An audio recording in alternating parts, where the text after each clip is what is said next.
Hello, and welcome back to another episode of School Daze, where we go behind the scenes with creators and get their behind the scenes practice, and we even learn a little bit in a tutorial. So today we have my girl, Lola Akinmade Akerstrom. Hey girl, how are you doing? Hello, happy to be here.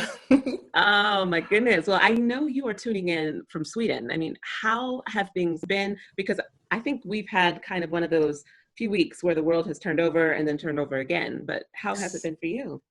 I mean, it's been, I'm taking it a day at a time and allowing myself to feel all the range of emotions, because it has been the last few weeks have been just emotionally charged in many ways. And it's also a great movement, a great revolution going on. So there's just lots of emotions going on. And so you have to just take it one day at a time so you can breathe. Oh my goodness, I know. It is one of those times where you have to kind of focus on your Yeah, own self-care. You have to focus on like relaxing and all of that. But I yes. did want today to be easy, fun, and I also wanted to give the opportunity for people to learn from you because listen, like when we talk about accolades, like guys that you're tuning in, like this woman, Lola, has them, you just keep ticking the boxes whenever you get to her name. So she's published in 19 different languages, two books in circulation, one called Lagom and the other one called Due North. And she's also the Bill Muster Travel Photographer of the Year. And she got that award in 2018. Am I correct? Yes, correct, Yeah. correct. And then it doesn't stop there. She's even repped by Nat Geo Image Collection. So, I mean, I could sit here and probably for the next 5 or 10 minutes list her accolades.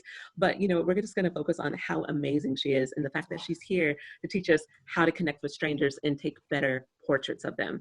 Lola, you've been in the world of travel photography and photojournalism for quite some time, but you actually kind of got into it in a really unique way. Could you tell us a bit more about that? Yeah, absolutely. I mean, my background was I used to be a programmer, right? And so when I traveled, it was just on vacation. And when I took photos, it was to come back and paint from those photos because I was an oil painter. And so it was in 2002 when I went to volunteer with an expedition race in Fiji.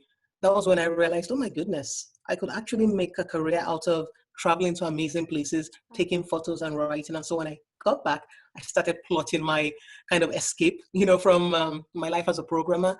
And then just fast forward a couple of years with kind of being audacious and tenacious and really trusting that I had a story and a voice that was unique. That's what has gotten me this far as well. To go from being a programmer to then going into a career where you get to see the world, you get to make incredibly deep connections with Yes, people and then also build communities because you've yes, been doing that on your platform and being really unapologetic yes, in your thoughts behind the travel media, like we'll say the travel industry and its lack of diversity as mhm, well. And I know that's something that you talk quite a bit about on your blog and just yes, on social media. So I mean, what has it been like now? Well, we all know that in terms of with Black Lives Matters and like brands are approaching Black creators, mhm. Black creators are calling out brands. How does that fall into the work that you're currently doing? Absolutely. And you talked about kind of the accolades that I've received. I don't get accolades just for the sake of accolades. I'm doing it to normalize being a Black woman working at that level so that nobody says, oh, look, she's the first Black woman to do this, or is the first Black guy to do this. I'm trying to normalize it so that it's just, oh, it's just an amazing photographer. Oh, it's just an amazing writer. So that's my fight, right? There's so many ways we can fight diversity. My fight is to normalize it, right? So that it doesn't become like, oh, you're just the first Black, or this is, which should be celebrated, but still, so that society sees it as, oh, it's just Lola doing amazing work, or Eulanda doing amazing work. So that's my kind of part that I'm fighting through this. And we all have our own different kind of strains and journeys and paths, but again, fighting the same battle, but in different ways. That's incredible you say that because I also see the work that you do, being so like it evokes emotion, evokes connection, and I also think it sets you up to have this incredible legacy that you're also trying to share and impart, upon the Mm. world. And with that, you are starting an academy, right? Yes, And yes. and I almost feel like that's a part of your legacy. Yes, yes. Yeah, I And would and love you to know know, more about it. No, and it's something that people have been asking for a while because, we all have our own styles of navigating the world. And sometimes you connect with a photographer for different reasons or an author for different reasons. And so those that have connected to my own style have been asking, how can you kind of share more of that knowledge, even though I've been doing sessions and workshops around the world. So it was kind of long overdue. And now I'm finally sitting down to put all that knowledge down.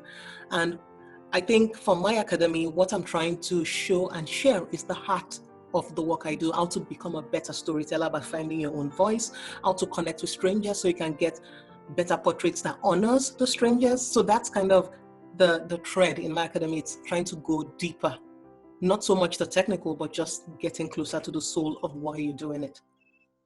Deeper, not necessarily wider. Yes. I love that. I really love that mentality. I mean, and with that said, if this is what we're talking about, going deeper with our photography and with our portraits that you're here to talk to us about, I say, why not turn it over to you? And we'd love to have you walk us through this tutorial. Yeah, absolutely. So let me share my screen here. So this is one of the courses I'll be teaching as part of my academy, which is, the art of connecting with strangers and getting better portraits.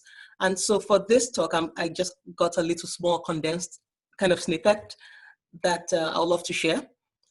And so how do you go, do you know how to go from connecting with a complete stranger and gaining their trust, even if it's just for a fleeting moment, right? Because for somebody to allow you to get close to them, to get a portrait, they need to trust you, even if it's just for a fleeting moment. So how do you go from that, from being a complete stranger to gaining their momentary trust, How do you go from being a spectator to being invited into their world close enough so you're not disturbing them, but you're still getting close enough to get portraits, right? And as a photographer, how do you navigate how you want to show them to the world versus how they want to be shown to the world? That's something to think about. And so when I go back, me as an artist would love to kind of sharpen his face and focus on his lines and say, this is an amazing portrait of this old guy. But this old guy is a security guard and wants to be shown to the world as strong and powerful and being able to protect me, right? So those are the things you start to think about when you start interacting with strangers and they let you into their lives to get those portraits. And also, I'll also talk about why your camera shouldn't be the first thing they see. I know lots of photographers have different views on this, but for me, the camera immediately says, I want something from you. That should be the last thing. And I'll talk through this as we go. So one of the things we're going to cover is, I've got lots of information to share, but for this talk, I'm going to cover 3 key things to think about when you're connecting with strangers and trying to get close enough to get portraits, good portraits.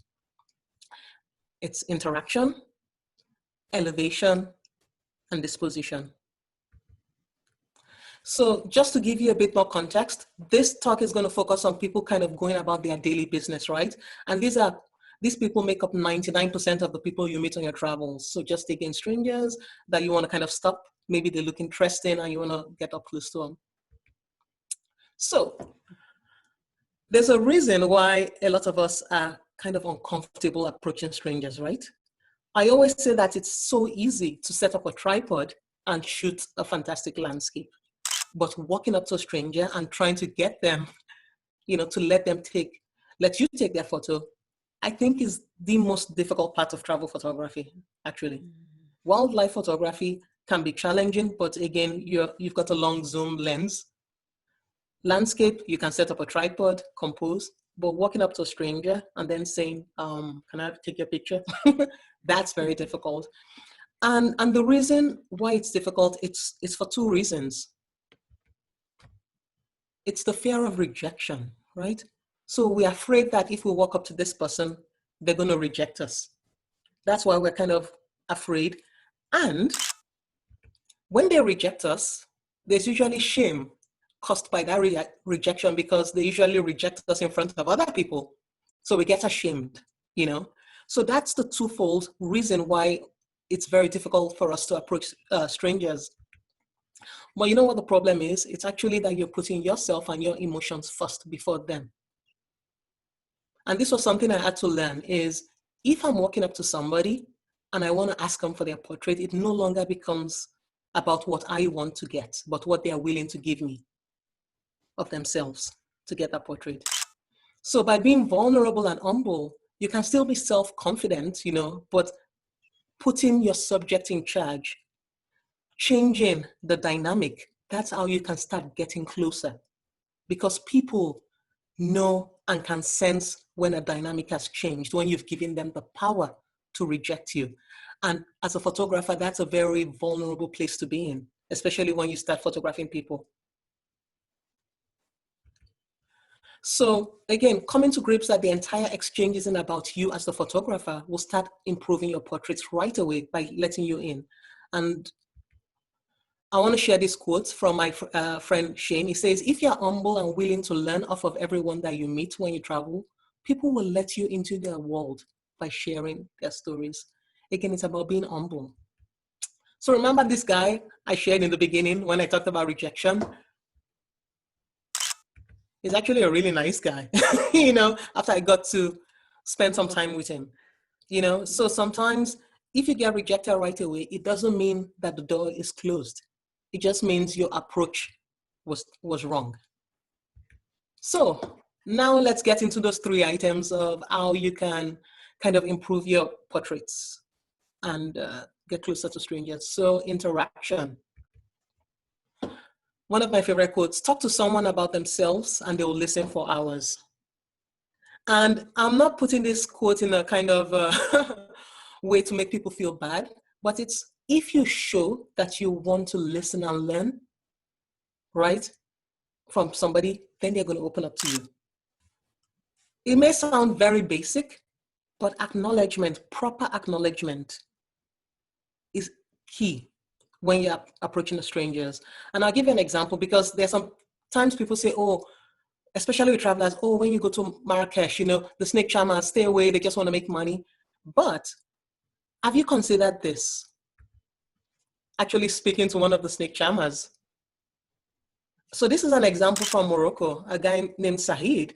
Again, he came with a snake, wanted to throw the snake on me. And I said, I'm not interested in your snake, Sahid. I didn't know his name then, but I'm not interested in what's your name? And it's like, my name, why do you? I'm like, yeah, I want to know about you. And then all of a sudden, his whole disposition changed. And you can see even the picture on the right, where he looks unsure, uncertain, vulnerable. When he came with the snake, he was a lot more kind of aggressive. Give me money, take the snake. But once you turn and focus on him, then he felt unsure, but he felt seen, right?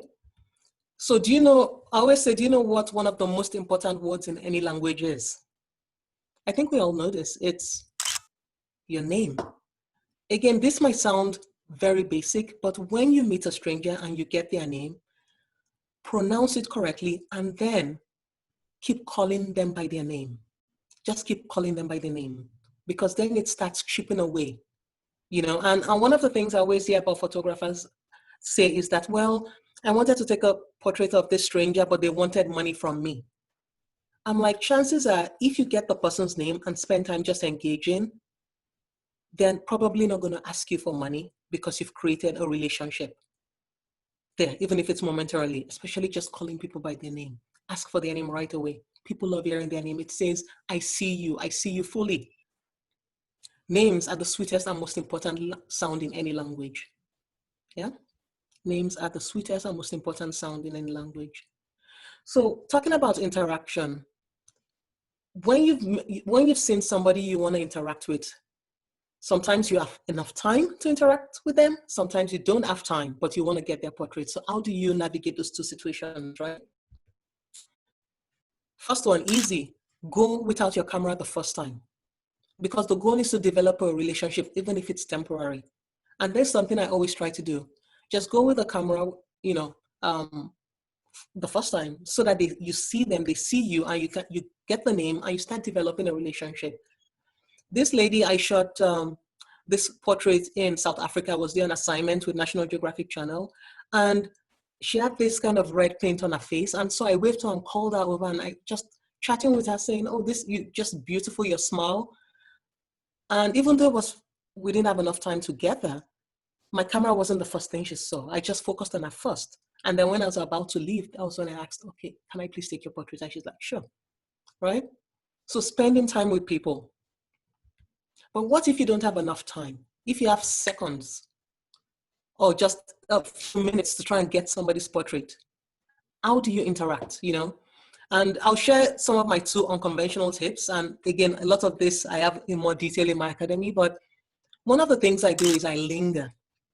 It's unconventional, but I linger around the person, not in a creepy way, but in a way that lets them know that they've caught my attention, right? And so when I linger and then we make eye contact, then I can go up and say, okay, I tell them what it is about them that caught my attention. And that's why I always tell photographers, one of my friends, he's a fantastic photographer and he knows how to get close to women, strange women, and get their portraits. And it could be women breastfeeding or, you know, or women, you know, in burqas or women half naked. And it's not creepy. It does it in a way where it can get to them and tell them what it is about them that caught his attention while still being self-confident. So one of the things is you want to tell the person right away, oh, I love your scarf. Oh, I love your smile. Oh, I love this. I'm a photographer. Would you mind? But let people know right away what your intention is if you don't have a lot of time, right? And so verbal versus non-verbal permission, right? Sometimes you travel in places where we don't have a common language, but you see this amazing person and you want to go up to them and take a portrait. What do? So I love eye contact. I'm a big eye contact person, and it's something I also have to watch because over time people think I'm in love with them because I'm because I'm always maintaining eye contact, and I love it, you know, because I think it's an intimate thing. You see, you look people in the eye, you can connect right away. But it's also something that backfires a lot because people think, oh my God, they either start getting nervous, they think I am in love with them, or they start falling in love. So I don't know what it is. It's something. So use this advice, you know, with caution. But eye contact and smiling usually kind of works because again, it's that I see you. And, you know, if you don't have a common language, I use my camera and lift my camera in question. Once I do the eye contact, you know, and show that, look, I'm not threatening this. I'm giving you, not even giving you, that you already have the power to say no. And I am just trying to get into your space. And so I lift my camera in question, and then people can either nod, no, wave me away. But usually it starts, and we'll talk a bit about disposition. It already starts with how you acknowledge and approach them and connect and look.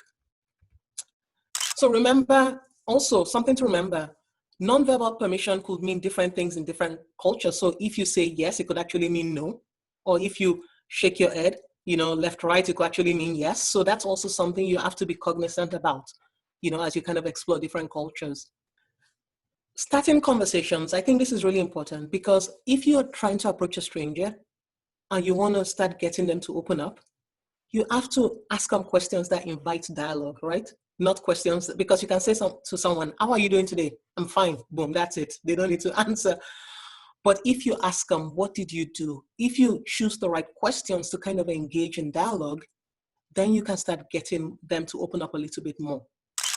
And, you know, for me, interacting gets you closer, and closer gets you better travel photographs. One of the things I'm known for is I love taking, you know, people portraits, and just simple portraits that may seem mundane, but show some kind of connection, especially in the eyes, where it feels like there's some intimacy there. So it doesn't have to be an epic shot with like the lighting and just all this fanfare, but it's me and the person, and we're seeing each other. And for me, as a photographer, there's a moment I capture in the eyes that I live for, that moment where you can see it's just me and them looking at each other. And you can see it in the portraits where we've both seen and fully seen each other. So that's kind of how you start interacting, you know, a condensed version, you know, to start getting closer. But there's something I also do, which is called elevation. And we'll jump right into that. So elevation, the positioning of the eyes. As I've been taking portraits of people and just spending time with a lot of people, I've noticed that how I also position the eye of the person in the photo can show how I can communicate how I want to present the person, right? So I started something called my intimacy project, which I was inviting lots of friends and people. I did it here in Stockholm, where I got people into a studio and then I shot them kind of eye level. And then I shot them where I kind of bent a little bit so that they were looking a little bit down at me. And that intimacy project revealed something to me. So think about this. When you're talking to somebody that's a little bit taller than you, they are looking at you, right? They have to look kind of down at you, because if they look left and right, you can immediately see that they're not paying attention because their line of sight is above your head. They're just looking left and right. And so they have to kind of consciously just pay you attention. And intimacy, to me, is full attention. So that kind of look is actually a more intimate look because they're giving you full attention. And that's why I realized that when that eye positioning can actually almost project intimacy as well in the photos. And so I took this project I was doing in the studio, and as you can see, I started positioning people eyesight, and then a little bit down. And the one on the left is, line of sight. The one on the right is the more intimate look, where they're kind of looking down. The eyes are a little bit more narrower, it's looking down. And so I started taking this around the world to see if this also communicates intimacy, where by me having them focus fully on me, if I bend down a little bit, then they are giving me full attention as well. So that's another thing I started learning as a, travel photographer. When you photograph people, especially when you have few seconds, how can you create an intimate portrait? You have to get them to give you their full attention. And by giving full attention, again, it's that eye contact and them looking straight at you. And so I took this around, looking at people, making sure that they give me that full attention. It makes the photos a lot more intimate as well. So, yeah, and just the positioning. So it's about getting low, but not too low, because it's all about the eyes to create that connection. You want them to look at you. Otherwise, the distraction left and right above your eyesight, they're not paying full attention. So this is kind of like like an insider tip as well for portrait photographers. So and this is why elevation is important for me. It's not just about just that intimacy, but getting a few inches lower consciously and subconsciously elevates your subject. And this is why, because when you elevate your subject, it lets people draw their own conclusions about the person, as opposed to looking at the environment around the person. So that when you see the person first, you don't care about where the person is, the environment. You're seeing them for who they are. And for me, that's important.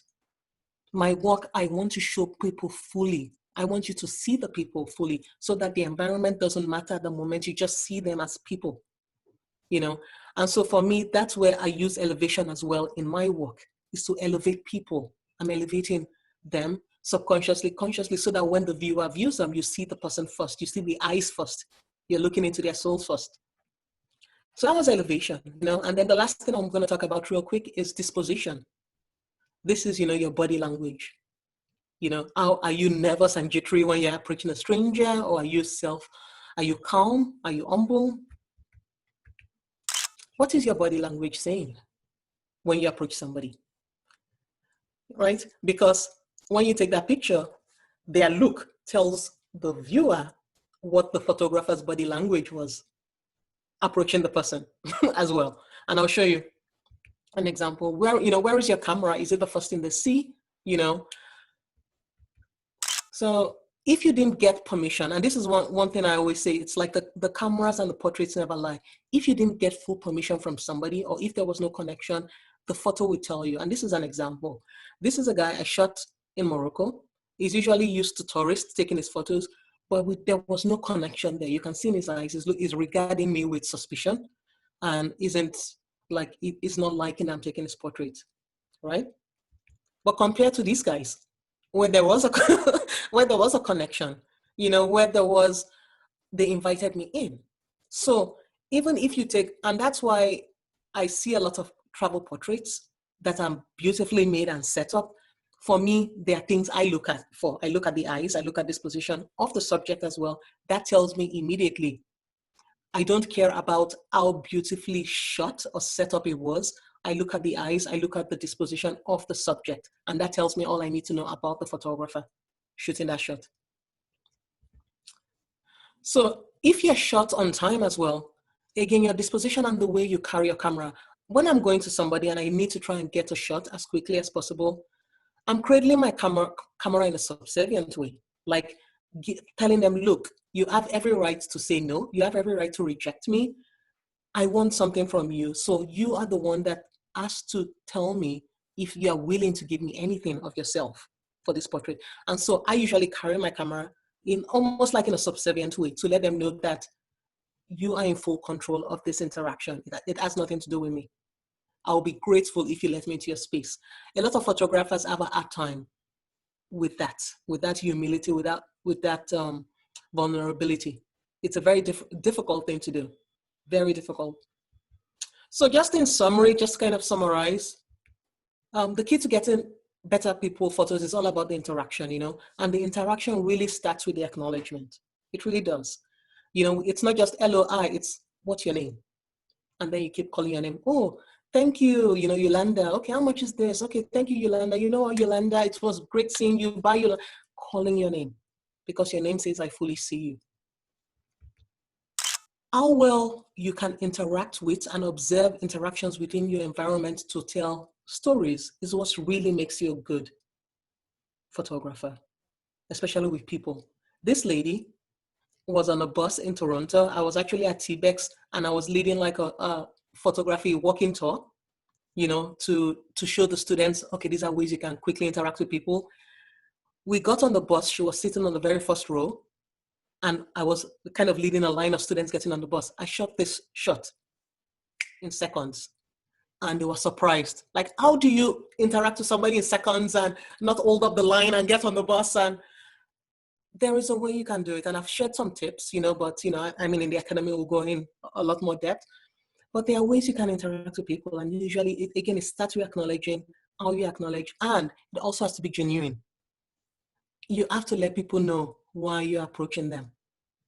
I love people. I love being around people. And so, for me, it's something, it's just a natural thing, but also it can be learned. You can learn how to better approach people. You can learn how to shift the dynamic in the relationship so that they have the power to say yes or no, right? And, one of my favorite quotes is, you have to befriend people first. And befriending people is, whether you have time or even in seconds, you befriend them first and then take the picture. That makes the encounter into a rich and rewarding experience. I don't like snake shots. I think in the beginning of the career, many photographers did like the snake shots, zoom in and say, oh, it's street photography. Great, but I love walking up to people and getting right up in their space and getting that intimate kind of connection with them. Looking into their eyes, not falling in love or letting them fall in love with me, but looking into the eyes and trying to get that portrait. So that was it, kind of in a nutshell, condensed way of getting closer to people and interacting. Goodness, Lola! Thank you. There was so many points during that tutorial where, the very first image that you shared of Sahid, and I just immediately, it's recognizable as your work, your style, but your style is not just stylistic, like it is evocative, like it evokes emotion, and you can see that connection right away. And before you went, I've never heard you give this presentation before, but before you even went into this, the way that you connect with people, I said, you know what, Lola, every time she writes about someone that she took a picture of, or she shares any type of travel story that has a identifiable person in the photo, she always calls them by name. And that's what I was saying in my head.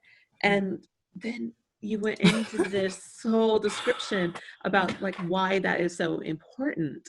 And it was just so wonderful to connect that like it's a technique that you've developed, but it's also a practice. And like you said, you elevate your subjects. And have you ever encountered a time where trying to elevate your subject was extremely challenging? Not really, because and that usually comes from your disposition, right? Yeah. Because when I say elevate, I mean in the sense that I want the viewer to see the person first, as Yeah. opposed to say, oh, that's a guy sitting in this background. Like once you see the person first, then you connect with the person and then you're like, oh, so what's going on around? And for Yeah. me, it's almost my form of activism of saying, you know Mm. what, we are not defined by our environment. We are people, we're individual, we're unique. And that the way I shoot that in photography, that's my way of communicating that. And I found that technique, if I elevate a little bit, then you see the person first. Calling them by their names, you're saying, I see you. Elevating says, I'm fully recognizing you as a person so that you are not judged by environment. And for me, that's almost like my fight, and that's what I try to fight through my work. Okay, for those tuning in, disclaimer, if you do not have a piece of paper and a pen, like make sure you take that out because Lola is world renowned for dropping quotable things. So I'm just letting you know right now. You need to get ready or rewind and listen to that again and like remember it because it is. No, I mean I know I jest there, but Yeah.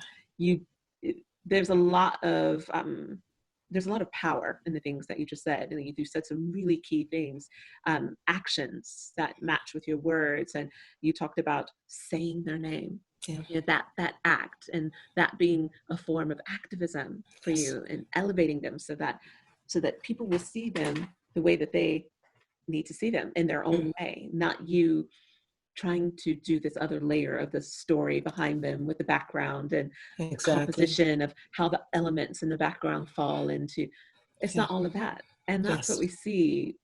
Well, at least that's what I see when I see your imagery, is Yeah. that you strip that down and you really do focus on that connection and that Yes. elevation, Yeah. of you allow them to tell the story. Yes. Yes. Yeah.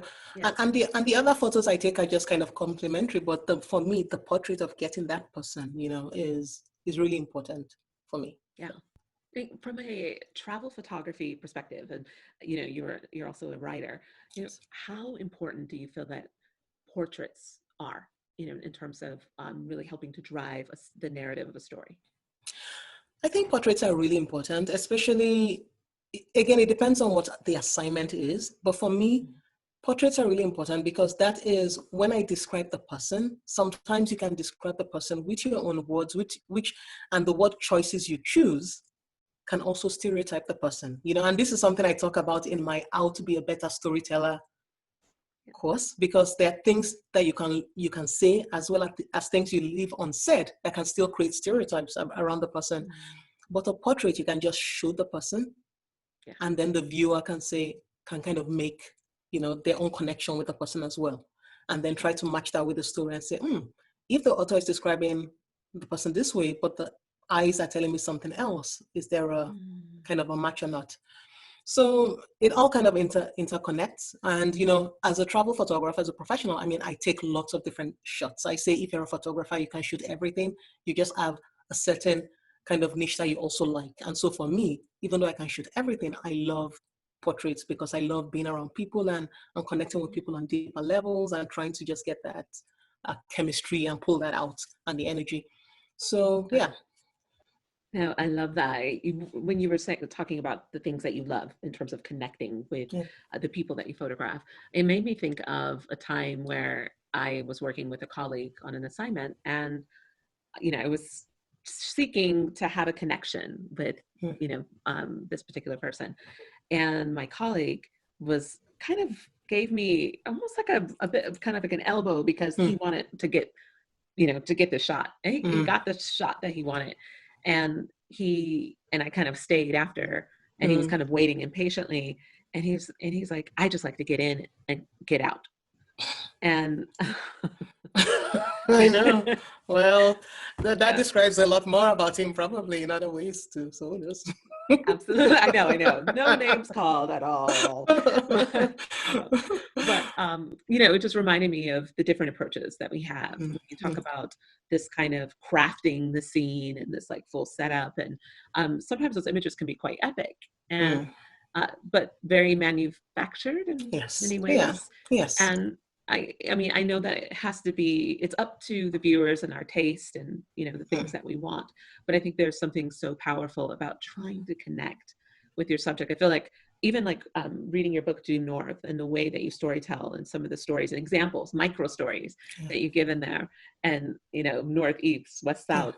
And it was so powerful that you're able just to remember these moments. I don't know how long it took you to write the book, but you're able to just really remember these moments. But I think about that particular moment that I had with that particular person, that I remember her name, I remember what she was wearing. I remember not just because of the image, but because of saying someone's name, like you said, like it connects you with them and then they connect with you. They're kind of an indelible imprint on your memory in many ways. And so how is it like walking around with all of these memories and imprints of people that you've met all over the world? And sometimes you forget names. I mean, we're all human, right? But once you remember the names and then remember the photos, it's almost like you've already created that mental map with a photo. Like, that is Sahid, or oh, that is Olga, or oh, that is, Jerry or Leopold from like you can start remembering based on what that moment, that interaction. And of course, sometimes you forget names, absolutely. But I try to, as much as I can, if I can remember, as much as I can take notes down. And each time I look at the portrait, what was that person's name? That for me, that's really important. And I wanted to say something about just when you talk about epic shots.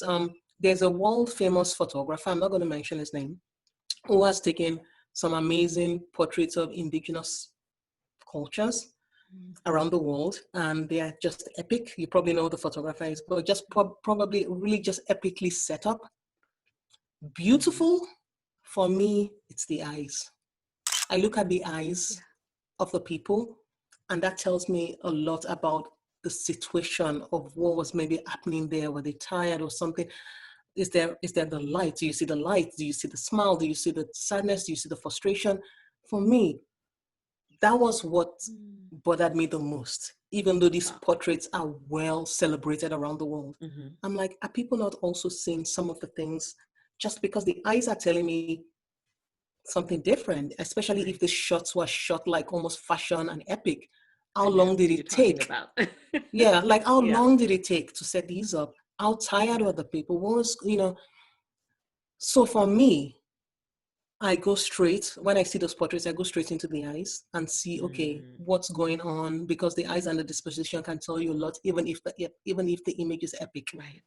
And do you feel like there's something to be said too about the physical labor that you can impose upon a subject just to get the image that they won't actually benefit, or their community won't benefit from the potential sale or feature of that image? I mean, and that goes back to my original point, in that once you approach it, the transaction is no longer about what you want. It's about what they are willing to give you. Once you go in with a different kind of approach, saying, this isn't about me. Yes, I have this amazing project. I wish I could get all the portraits I want, but if I put them in the driving seat, and it's not about just me putting them, it's them already having the driving seat, right? I'm not empowering anybody. They have the power. I always say that, you're not the voice for the voiceless. People just have people have their own voice. You just have to be silent and quiet enough to listen, so their voice comes up, right? So for me, so that's the same way. It's like I'm not empowering or giving them the power to reject me. No, they already have it. I have to, in that relationship, know my place and let them exercise their power. And that's one of the things I always say, because people are like, well, when I take a portrait of somebody, but then I want to publish it, are they going to come sue me later and stuff? I'm like, if you're going to use it in an editorial context, it's probably fine. But just looking at the disposition of the subject can tell me if they gave you permission or not. And if the disposition and the language and the relax gives you permission, then there's a lesser chance of them coming to chase you than if you snuck their shot or if you took a shot and they're not 100% with it. Right. But if the photo tells you that, yes, I was there, I saw you, I connected, there was an eye connection, there's a less chance of them coming after you because you're showing them in a good light. You're not showing, you see what I'm saying? You're showing them fully. It comes full circle. You're showing them as who they are, the connection, the intimacy. You're elevating them. You're not showing them in a negative or in a objective way. It all ties together, right? Oh, wow. That's so powerful. Honestly, Lola, we could sit here and I feel like we could. It's like the next layer. It's like an onion. And, sometimes the onions you just keep peeling and you're just like, oh, I didn't realize there's so many layers. Yeah. But that's how I feel like we can have this discussion. There's so much that we can start to peel back and keep discussing. But I am conscious, those that are tuning in, I know you tuned in not to hear us continue on with a million different stories, but I hope you're very much like me and you just think this woman is amazing, and so you could just listen to her talk for ages. But all good things must come to an end. But before we do, Lola, you are launching your academy, and I know we talked about it a bit earlier. Could you give us a little bit more information on where to find, how to sign up if someone wants to learn a bit more about shooting portraits and learn photography from you? It's, again, fingers crossed, coming up soon. It's academy.geotravelermedia.com. Right there's a sign-up sheet, so you can, like a form, so you can put in your email so you get notified. But we're going to be launching, first of all, 4 courses, but I'm trying to just get the first 3 out. There's going to be 2 free courses, and I call them my gifts to you. One of them is called How to Find Your Niche. The second one is A to Z of, pitching publication. So if you want to get published or if you're trying to kind of navigate that, that's free.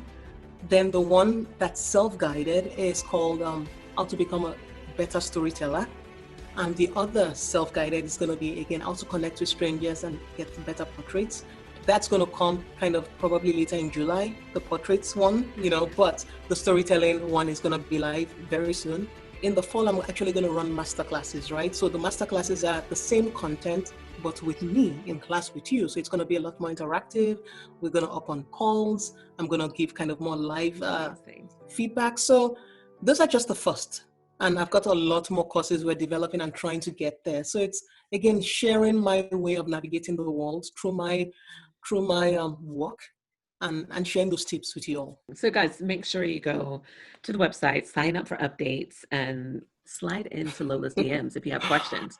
Seriously, I'm sure she'll be more than happy to answer them. And, Lola, one thing that we've done with School Daze is that we've asked creators if there's any initiative or charitable organizations that they'd like to support.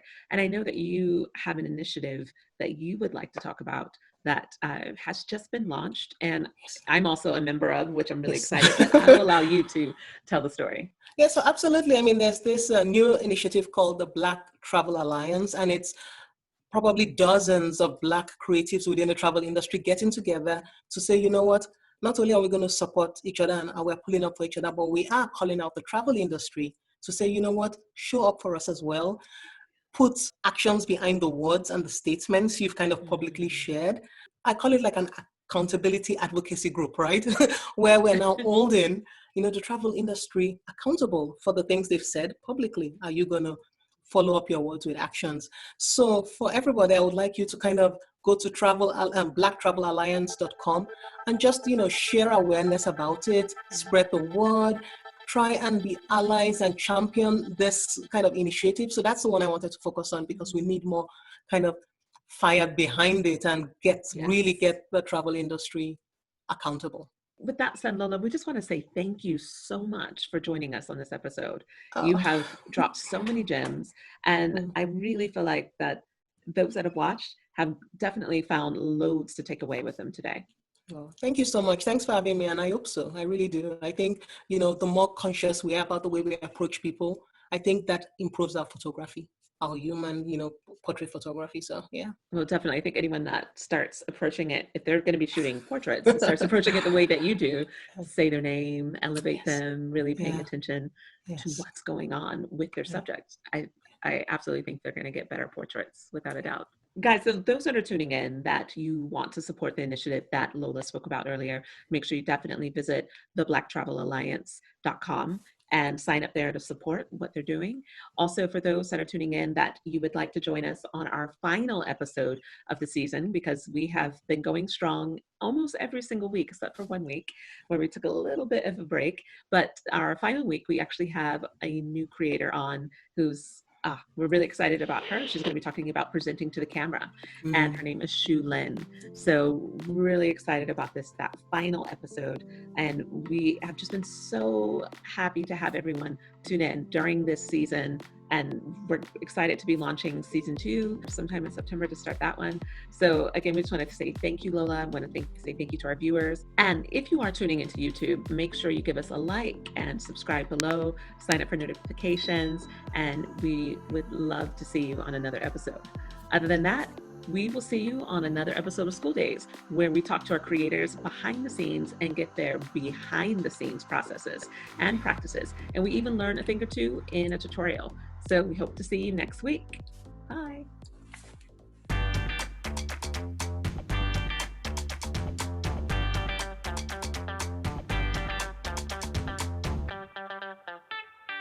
Where we interview creators and